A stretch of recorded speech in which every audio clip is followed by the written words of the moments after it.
हमारी दादी जी एक किस्सा सुनाती थी, बहुत मज़ेदार, कि एक इंसान परमात्मा को मिलने चला तो उसको रास्ते में एक आदमी था, वो सर के बल खड़ा था। वो कह रहा था, भाई मैं तब से सर के बल खड़ा हूँ, मुझे भगवान कब दर्शन देंगे, तो ज़रा भगवान से जाके कहो कि ज़रा जल्दी दर्शन दे। तो ये गए, रास्ते में दूसरा एक बिल्कुल पड़ा होता रास्ते के किनारे, तो उसने कहा कि भाई भगवान ने आज मेरे खाने की व्यवस्था नहीं करी, उनसे ज़रा कह देना मेरे खाने की व्यवस्था रखे। पंखा चला तो पंखा भी चला गया।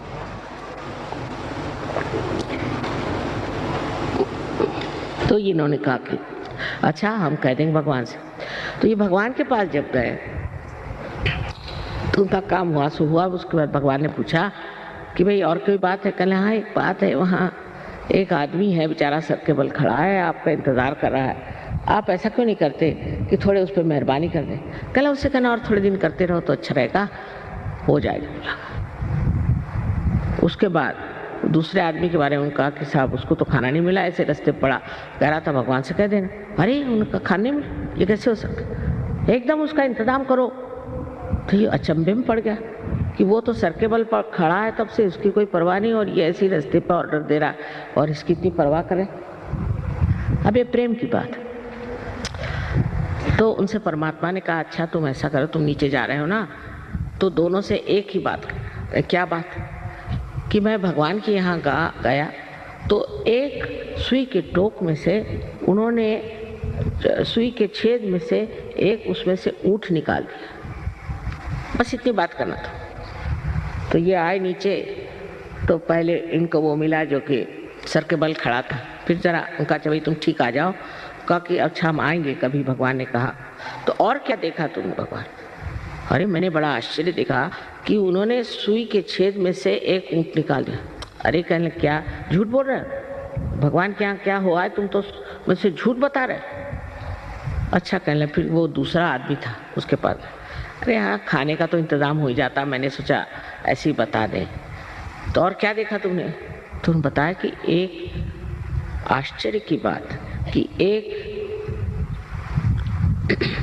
सुई के छेद में से उन परमात्मा ने एक ऊँट को निकाल दिया। अब इसमें जो सूक्ष्म बात है वो समझिए। तो वो कहता है इसमें आश्चर्य कौन सा?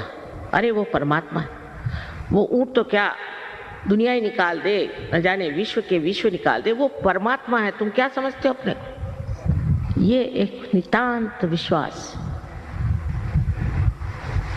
क्योंकि आत्म साक्षात्कारी आदमी को उसका जो विश्वास होता है वो अंधा विश्वास नहीं होता, वो साक्षात में विश्वास। साक्षात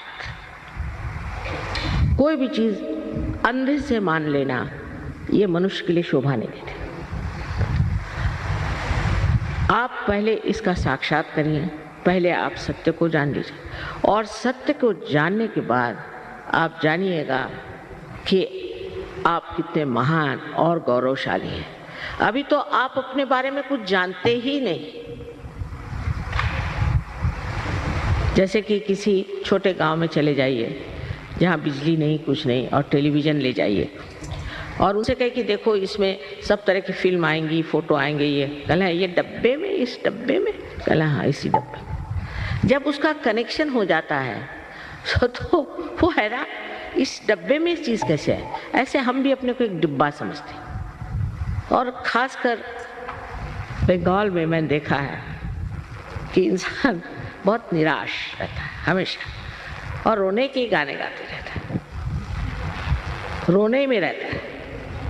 अब दिन बदल गए, ये समझना चाहिए कि नया समय आ गया। ये बड़ा एक विशेष समय, इसको मैं ब्लॉसम टाइम कहती हूँ, बसंत बहार कहती हूँ। लेकिन बहुत से लोग इतने निराश हो गए, इतने निराशा में फंसे हुए हैं कि वो समझ ही नहीं सकते कि इस निराशा के बाद एक बड़ी भारी सुबह होने जा रही जो सारे दुनिया में छा जाएगी, और वो आज का समय है। लेकिन सहयोग में एक ही बस बात है कि आत्म साक्षात्कार हो जाएगा, कुंडलिनी का जागरण हो जाएगा, सब कुछ हो जाएगा, लेकिन उसके बाद आपको इसको बहुत पल्लवित करना है, बढ़ाना है, वृक्ष बनना है। यही लोग कम हो जाते हैं। जैसे अभी मेरे लेक्चर में इतने लोग आए, पिछली मर्तबा से कम है, क्योंकि इसमें कुछ ना कुछ बनना होता है। ये नहीं कि मैं सहयोगी हूँ, नहीं। सहयोगी का मतलब ये कि आपके अंदर क्या क्या शक्तियाँ जागृत हुई। सबसे तो पहले आपको वो स्थिति मिलती जिसे हम लोग निर्विचार समाधि कहते हैं। विचार हमारे अंदर आते हैं और जाते हैं। भूतकाल से भविष्यकाल तक हम सोचते रहते हैं, पर वर्तमान को हम नहीं जानते, और वर्तमान असलियत है। तो विचार उठे नीचे गए, फिर विचार उठे नीचे गए, उसके बीच में एक जगह है जिसे विलंब कहते हैं, पॉज। वो विलंब को हम नहीं पकड़ पाते जहाँ वर्तमान है। या तो आगे की बात सोचते, पीछे की, जैसे अभी जिनको जाना है वापस सोच रहे होंगे कि अब ट्रैम मिलेगी नहीं, बस मिलेगी कि नहीं, ये है नहीं, वो नहीं। या तो पिछली बातें सोचते रहे। और मैं अगर कहूँ कि अभी वर्तमान में आप खड़े हो जाइए, तो नहीं हो सकते, क्योंकि एक विचार उठा खत्म, दूसरा विचार उठा खत्म, और हम उसके ऊपर में नाचते रहते हैं।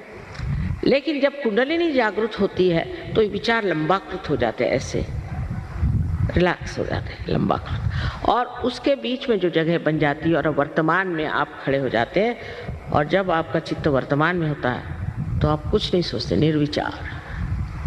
और निर्विचार में आनंद झरने लग जाता है। अब जैसे यहाँ एक बड़ा सुंदर कारपेट है, एक उदाहरण के लिए, तो मैं कहूँगी भाई कितना सुंदर है, अब मैं करिए, मेरा है तो मेरे लिए सर दर्द हो जाएगा कि भाई खराब ना हो जाए, ये नहीं वो नहीं, इंश्योर करो, सब जो होते हैं प्रॉब्लम्स कोई चीज़ पाने की। और मेरा नहीं दूसरे का है, तो मैं ये सोचूंगी कितने का मिला, कहाँ मिला, कब पाएंगे ये।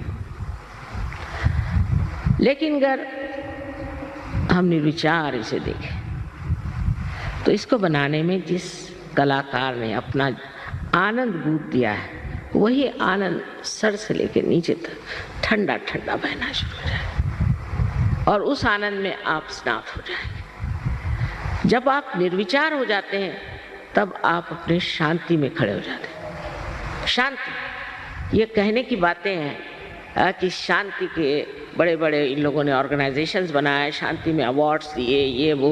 मैंने तो बहुत से लोगों को देखा है जिनको बड़े शांति अवार्ड्स मिले। इतने गर्म होते हैं, इतनी गर्म तबीयत कि उनसे अगर मिलना हो तो एक लकड़ी जाके लेके जाइए सामने, और नहीं तो लेके 2-4 झापड़ ही मार देंगे आपको। कोई आप उनसे बात ही नहीं कर सकते, इतने गुस्से ले लो, उनमें कोई प्रेम की झलक भी नहीं। वो क्या है, शांति दे।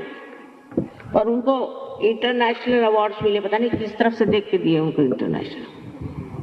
इस प्रकार हम लोग बिल्कुल भुलावे में रहते हैं, क्योंकि हमारे अंदर की जब शांति प्रस्थापित होती है तब हम समझते हैं कि शांत चित्त क्या होता है।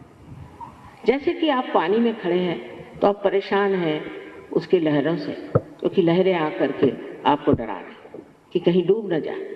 पर अगर आप किसी नाव में चले जाए तो आप लहरें देख रहे हैं, मजा आ रहा है, आपको घबराहट नहीं। पर अगर आप तैरना जानते हैं तो आप कूदते हैं नीचे में, और जो डूब रहे हैं उनको बचा सकते हैं। इसी प्रकार सहयोग में आपकी प्रगति थी। पहले आप निर्विचार समाधि में उतरते हैं, फिर आप निर्विकल्प समाधि में उतरते हैं। कभी कभी ये किसी को दोनों एक साथ मिल जाते हैं। ये बड़ी आश्चर्य की बात है, दोनों चीज एक साथ घटित होती है, और इसमें इंसान जो है उस शांति को भी प्राप्त करता है और उन शक्तियों को भी प्राप्त करता है जो उसके अंदर निहित है। पर उसका कोई वो ये नहीं कि उसके लिए बाल मुंडा ले या उसके लिए भगवा वस्त्र पहने, कुछ ये सारे भाव अंदर होते हैं। आपको तो राजा जनक की कहानी मालूम है, मुझे नहीं बताना चाहिए, पर जैसे अब मैं गृहस्थ हूँ, मेरे पति ऐसे ऐसे हैं, चलो उन्होंने कहा तो कपड़े पहन लिए अच्छे, कहा तो जेवर पहन लिए। जब किसी चीज को पकड़ा ही नहीं तो छोड़ेंगे क्या? अगर आपने पकड़ के रखा है तो आप छोड़ सकते हो, पर अगर पकड़ा ही नहीं तो छोड़ो क्या? इस तरह की स्थिति जो